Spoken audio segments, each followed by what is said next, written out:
Good afternoon, everyone. I'm Lee Gould. I'm the Executive Director of the Canadian Association of Government Finance Officers. Thank you for joining us on our June 17th weekly Wednesday webinar. Today we're joined by Susan from NMP, who's going to talk to us about strategic decision making to support recovery from the pandemic. Very timely, very topical. A couple of housekeeping matters. We will be happy to take your questions. There's a questions tab in the main menu. If you anytime have a thought, a question, please feel free to pose it. We'll try to address those at the end of the call. And thank you again. This series is one we're proud to present in partnership with folks like MNP, and we continue to do it as our service to the community at this very troubling time. Susan, over to you. Great, thank you very much, Lee. It's a pleasure to be here today. So to talk to you about strategic decision making to support recovery from the pandemic. But I think the first place to really start is to talk about economic recovery in general. So typically what happens is when we are in a situation where we're of economic decline, is there some sort of event or structural problem with the economy that leads to a decline in economic activity. In 2007, 2008, it was the collapse of the US housing market that exposed problems in our financial markets and led to the financial crisis. In 2014 in Alberta, there was a decline in oil prices that sent the region into a recession. In that case, it was a regional recession, it wasn't Canada-wide. Currently, we are in a Canada-wide recession. So typically when this happens, governments step in with some monetary or fiscal stimulus in an attempt to try to get things moving. And eventually things start to turn around. In Canada, these economic downturns have historically lasted anywhere between 3 and 7 months, with the longest since the Great Depression being in the early 1980s. That one lasted about 18 months. Right now, we're about to enter the 4th month of COVID restrictions. And those restrictions are not really like anything we've ever experienced before. And so COVID isn't really a crisis like any other crisis there. So before COVID hit and the economy was essentially shut down, there was no structural problems. Things were moving forward. The outlook for growth was still positive. When the restrictions hit, large parts of the service sector were shut down and all travel was reduced significantly. Our borders were closed. So to understand what the full effect of this actually looks like at this point, we want to start just by looking, we can get a good sense just by looking at employment.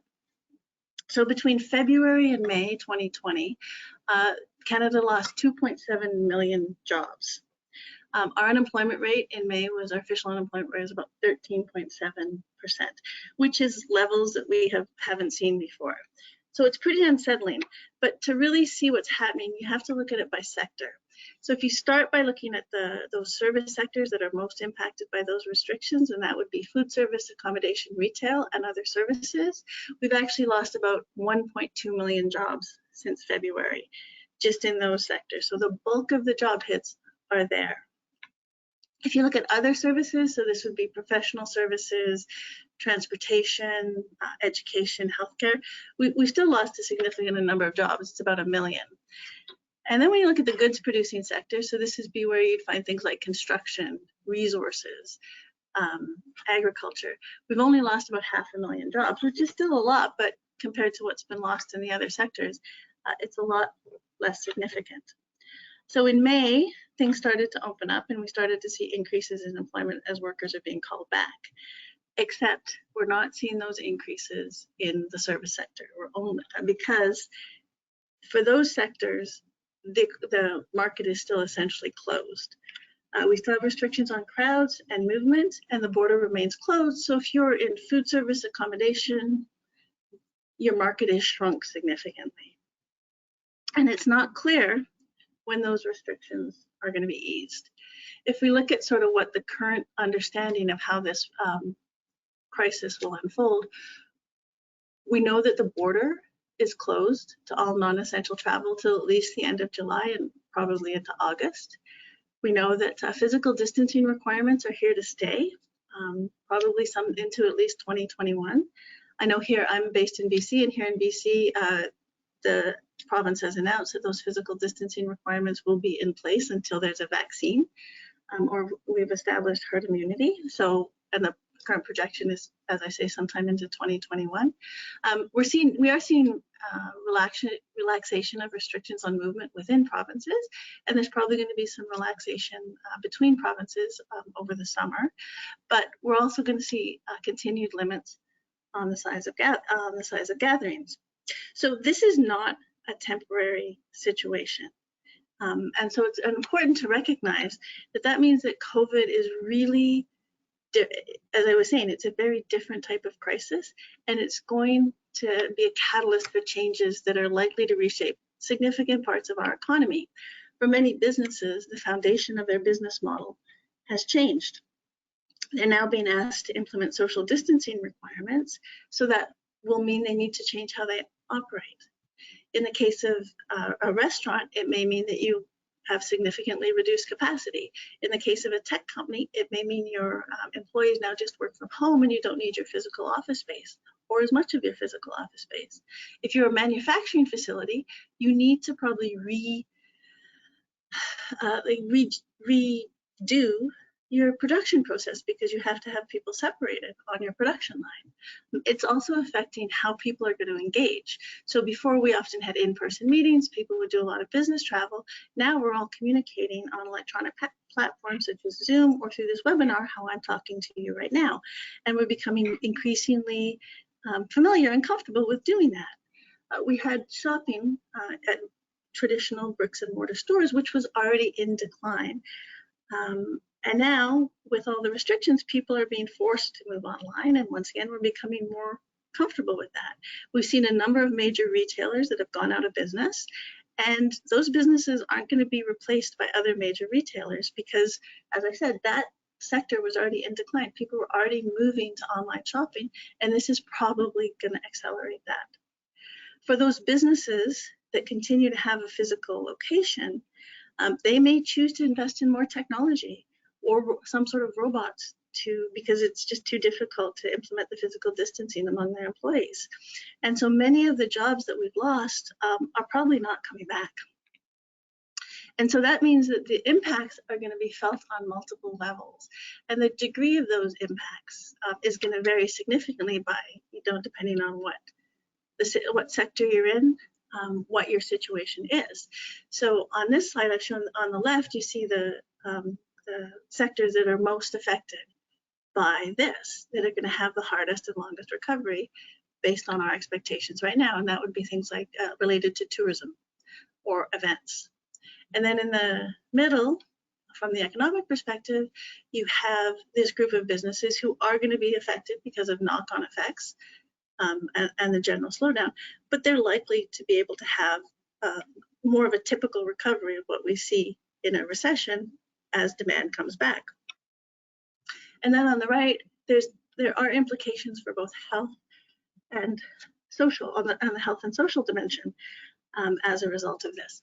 Most of the jobs that we've lost are in relatively low wage sectors, which means there's a lot of people who depend on health and social service supports that are in a worse situation than they were before the pandemic.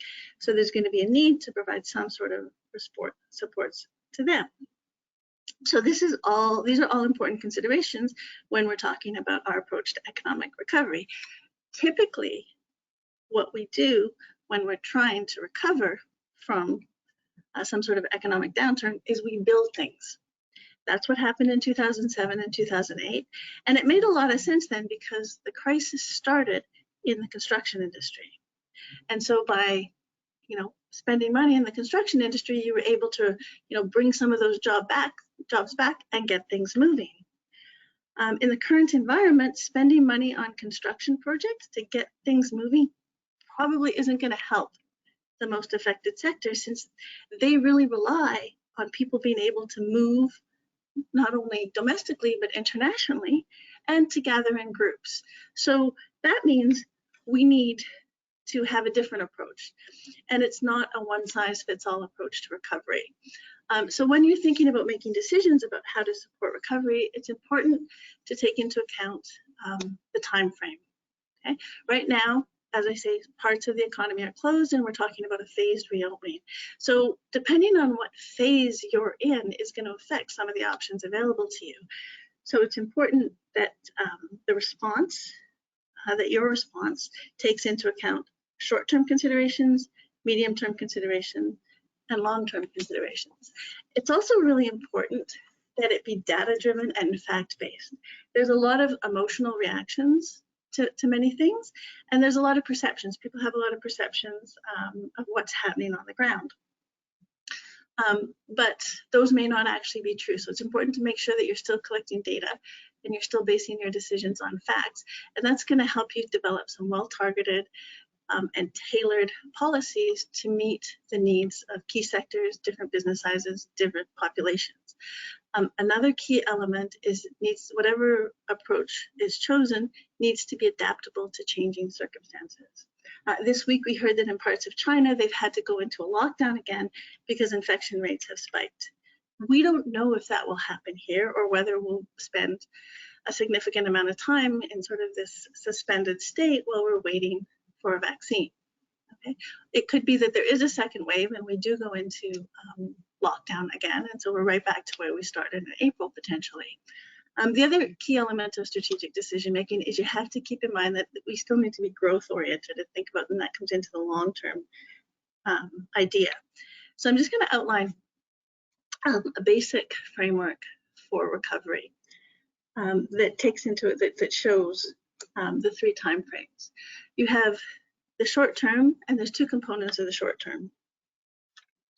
This is your immediate response period, where you're looking at immediate considerations, and you're also developing an understanding of the current state and what's affected on the ground. The information you gather in the short term and your response in the short terms allows you to make decisions about recovery and stabilization in the medium term, and with an eye towards where are we going in the long term overall. So what does that actually look like? Well, as I said, in the short term, it's an immediate response period. The focus is on survival and providing supports for the most vulnerable businesses and population. As I said, there's also a really strong need to understand what's happening on the ground. So it's important that you're engaging with stakeholders, because it's quite likely that some of your perceptions are probably not reflected in the reality on the ground. And I'll give you an example. Back in, I guess, early May, we were speaking to some tourism operators whose operations are very seasonal. Their season is from June to September, and who are heavily dependent on US visitors. In fact, 95% of their market are visitors from the US. They weren't interested in wage supports or rent relief. They were interested in having information so that they could make a decision on whether they should be opening up their facilities, okay, making that investment, or whether they should just plan to keep them closed because they weren't going to have a season. So a simple yes or no on whether the US border would be open would allow them to have made the decisions that they needed for their business to survive. And that sort of illustrates the idea that, you know, you really need to understand what's happening on the ground, so that you can identify which impacts are what we call structural and which ones are situational. When I talk about situational impacts, I'm talking about things that are specific to the current state. My tourism example is a perfect illustrates the idea of a situational impact. Another example is the loss of employment at hair salons. Hair salons were closed for a while, but as soon as the hair salons opened, their demand came back because everybody wanted to get rid of their COVID hair. So those ones are just situational. As you move from one phase to another or to the next situation, they will probably resolve themselves. So maybe you just need some short-term supports. But there's other impacts that are more structural and that require adaptation. Some of the examples of structural impacts that we're seeing are things around physical distancing and how to incorporate physical distancing requirements into your operations. This is going to require businesses to change how they're doing things. Okay, so by understanding sort of what's situational, what's structural, it's going to give you insight into what has changed and what that means for the long-term vision of your community. And so what we know from the past is that every time there's a crisis, opportunities are both created and destroyed. So by understanding the situation up front, it's going to put you in a better position to adapt your strategies to change to the your changes in your opportunity set. So if you're talking to businesses, what you want to be doing is get a really good understanding of what's happening in their operations. How is physical distancing affecting their operations? Does it mean that they have a lower capacity, or does it mean that people are moving outside, they are working remotely? In terms of cash flow and financial sustainability, is the amount of business that they're able to conduct sufficient to maintain the business in the long term, or are there supports that are needed? How are they using technology and innovation? What is the impact on the workforce? So have they moved their, are they able to, and have they moved their workforce to working remotely, or are they having difficulties getting people to come to work because of either fear, or maybe some of the federal government supports and income are discouraging people from coming to work? Another important consideration for businesses to understand what's happening to the supply chain, and whether there's been changes to that, because we're hearing a lot about supply chain impacts and transportation delays and our dependence on other countries where there are shutdowns. So this may be impacting your businesses in a way that you weren't aware, and it may also present opportunities for future economic diversification. For your vulnerable populations, it's just as important to engage, and it's to engage with stakeholders to really understand what's happening to those vulnerable populations. And it's really around three things. It's around food security, shelter, and health. Many people rely on public, in cities and that, rely on public transportation and our public services. And so part of when you shut things down, they may have lost access to them. So there is a significant risk that it can seriously impact their health and well-being, and that will create additional issues that will need to be addressed in the longer term. So understanding that up front is just as important as understanding what's happening to your business community. So in the short term, you've gathered all this information. And then in the medium term, this is where we're starting to move into that recovery and stabilization stage, where it's important to be taking a targeted approach to helping your businesses, the workforce, and those vulnerable populations recover. And we're sort of in that sort of we're starting to move from the short term, given the reopenings, to sort of where you can look at recovery and stabilization in the medium term. And so here, what you want to be able to do is you've gathered information, you know what's happening on the ground, and now you can start to get a sense of where things are likely to be in the longer term, so you can start to take advantage of emerging opportunities. You can also, decide which supports that have been provided may need to be withdrawn, or which ones need to be refined, given the current state. When we're talking about supports, it's really important here to be taking that targeted approach. So your support should complement the supports that are available from other levels of government, to avoid duplication, and also to make sure that you're able to cover more ground, as opposed to just focusing on one issue. Another thing that's really important to take into is that relief should consider both the fiscal capacity of the municipality and the fiscal capacity of the recipient, because that's going to allow you to do more with your scarce resources to be able to target recovery efforts that are most likely to be effective. And so what this means is you're generally looking from a targeted approach at each sector, and what's unique about their industry and how they're affected by things. And so you can focus on areas that are within your scope of influence. And it's really important to keep that in mind, that the focus should be on areas and things that you can actually have some influence on. I have two examples to share on this. The first one is tourism. So in the tourism industry, recovery is going to be entirely dependent on what happens with COVID's containment, both domestically as well as internationally. Once borders reopen, we will start to see, hopefully, a flow of international visitors. Airlines will increase their schedules, and individuals are going to hopefully start to feel comfortable traveling again. If none of these things happen, there's really not many options for tourism operators. In the medium term, their market is going to be limited to domestic, the domestic market. So that means there's probably going to be more competition.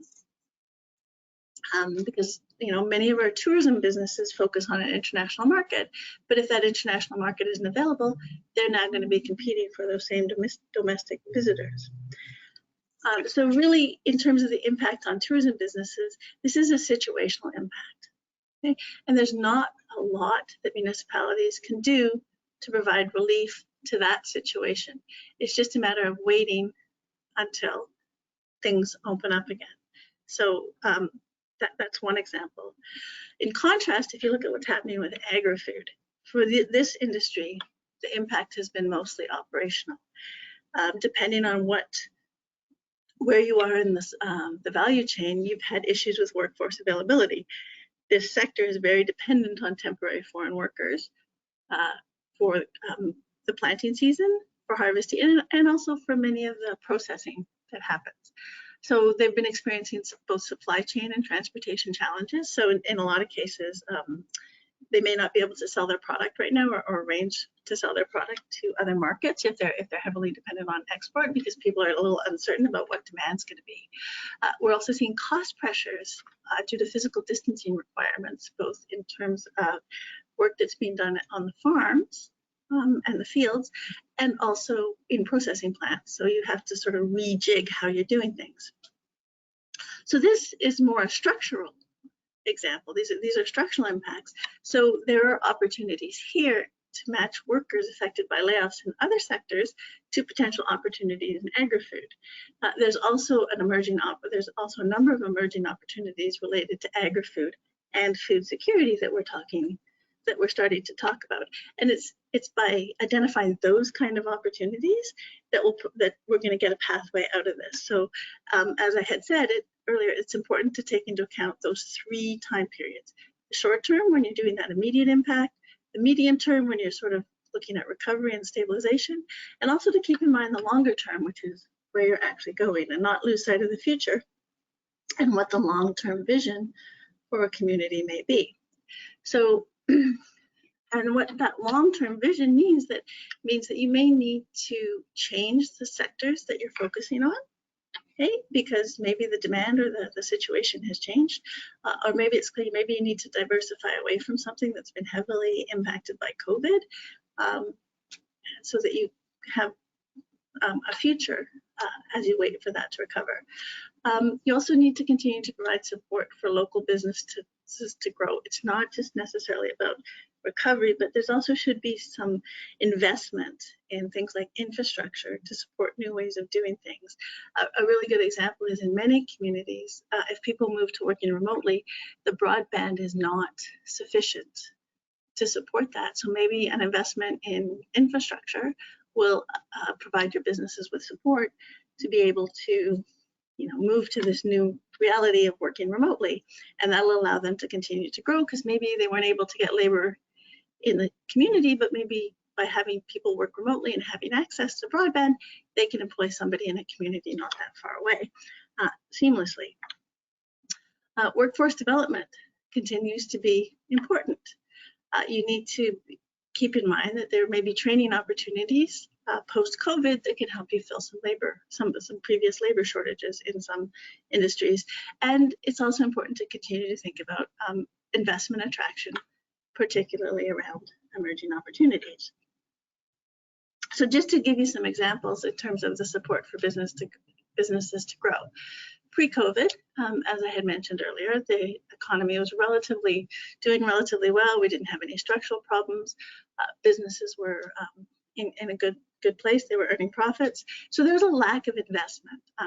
And part of that was that we had relatively strong economic conditions for a prolonged period. So the incentives to innovate just weren't necessarily that strong, particularly for smaller businesses.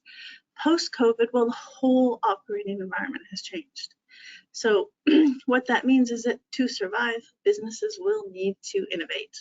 Okay, so there's an opportunity to help businesses, to support businesses in growing, requires development of new strategies around attracting investment. And you may be shifting your focus away from certain industries because right now the opportunities just may not be there. And so by focusing on other industries, you may be able to diversify things. Workforce development is another potential opportunity, and it's also something you do need to keep your eye on in the long term.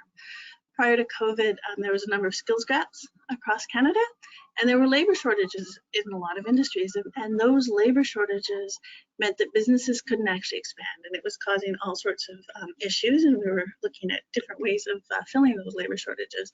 Well, post-COVID, the skills gaps haven't changed, but what has happened is instead of looking at talent attraction, all of a sudden there's a labor pool, and that labor pool that's been created through those job losses is actually a relatively young labor pool. So there may be an opportunity for talent development through reskilling and upskilling to, position people to get jobs in sort of the future industries that are emerging and the future way of doing things that is emerging as part of COVID. So to bring this all together, we're really not in a situation like anything we've experienced in the past. Okay? Timelines are shifting and the operating environment is evolving as new information becomes available. But just because we're not in a situation like we've experienced in the past doesn't mean there aren't lessons that we can take away from dealing with past crises that'll help us guide decision making. The first thing is to make sure that any approach and your decisions evolve with changes. So that involves that continued engagement with stakeholders to make sure that you understand what's going on. You also need to adapt, be adaptable and flexible, so that as economic and social realities become apparent and change, you can adapt to them. And that's what's going to contribute to the overall success as you move forward. And so the key elements of the decision-making framework in this kind of environment is the first step is to really understand the nature of the situation you're dealing with. And the questions you need to be able to answer is your perception consistent with the experience of the affected groups? So that's that reality check. And then, given what's happening, is it situational and likely to resolve on its own? Or is it structural and require adaptation? So once you understand the nature of the situation, you can then evaluate the options to identify targeted responses. And in evaluating options, what you need to do is you need to look at what supports already exist that, and look at where you can complement those. You also need to take into account what is within your actual scope of influence, because right now a lot of different groups and a lot of different people are going to be asking for help, but it's not clear that at the municipal level that you would necessarily be able to do anything about the issue. Maybe that is something that would be more appropriate for another level of government. Another key consideration in developing your targeted responses is what is the potential for success? And really this is asking, is the solution going to address the underlying issue so that this will be effective? One of the things that has been exposed from the COVID shutdowns is that there was a number of businesses that were in relatively precarious situations that probably would not have survived, and the COVID shutdown has hastened their demise. So the question is when you're looking at support for businesses, you want to be supporting businesses that are likely to survive rather than prolonging businesses that were probably going to fail anywhere. And those are some tough decisions to make, but it's really important that you think about that, because that's what's sort of, in the short term, it's a difficult decision, but that is where you get success in the long term. The final piece in evaluating your options is to consider the fiscal capacity, both of the municipality and of the recipients.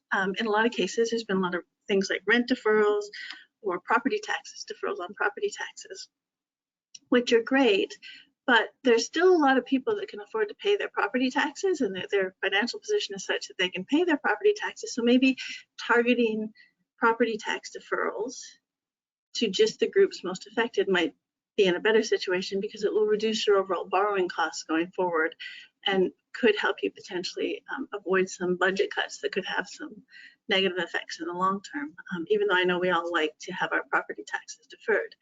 And so the last piece in making effective decisions is to really monitor your progress and be prepared to adapt your responses as new information becomes available. And that's about data and making sure you have the right pieces of data that will allow you to, get a sense of, is this working? Are we making progress? And if there isn't a lot of evidence of progress, then maybe you go back, okay, do I really understand the situation? Has something changed? Is this the right approach? And so it's really an evolving process in how you make decisions going forward.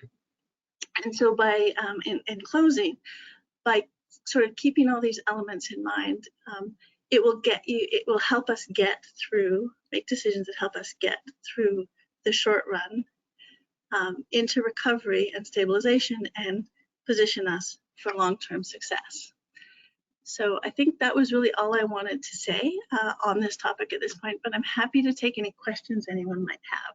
I think, Lee, you were monitoring questions that were coming in.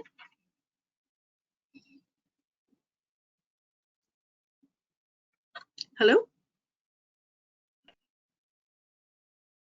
Hi, Susan. Can you hear me? I can. All right, we don't have any questions yet, but I do invite people to submit any questions they may have through their questions tab in the GoTo control panel. So we'll just wait and see if any come in.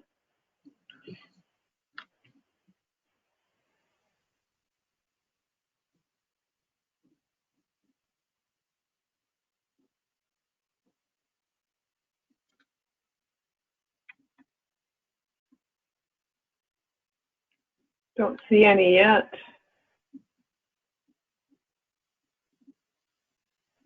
Doesn't appear to be any questions at the moment. Is there anything else you want to touch on for the remaining half hour? I didn't actually have anything else I wanted to touch on this topic in the remaining half hour at this point. Like I said, I was open to if anyone has any questions. In follow-up, if anybody does have any questions or wanted to any clarification on anything we've spoken about, I'm certainly happy to answer those over email.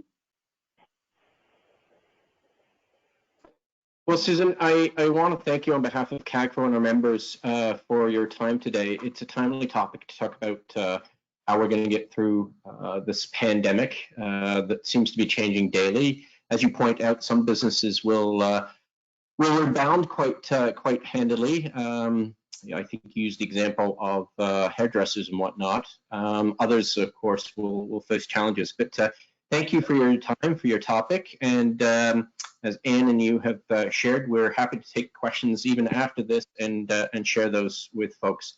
I would remind folks that today's presentation from our good friends at MNP is one of our CAGFO weekly webinar series. You can sign up at your discretion at cagfo.ca.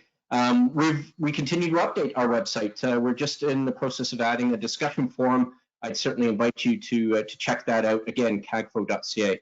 Thank you again, Susan, and to everyone, stay safe and have a good day. Okay, thank you. It was a pleasure. Thanks, Susan.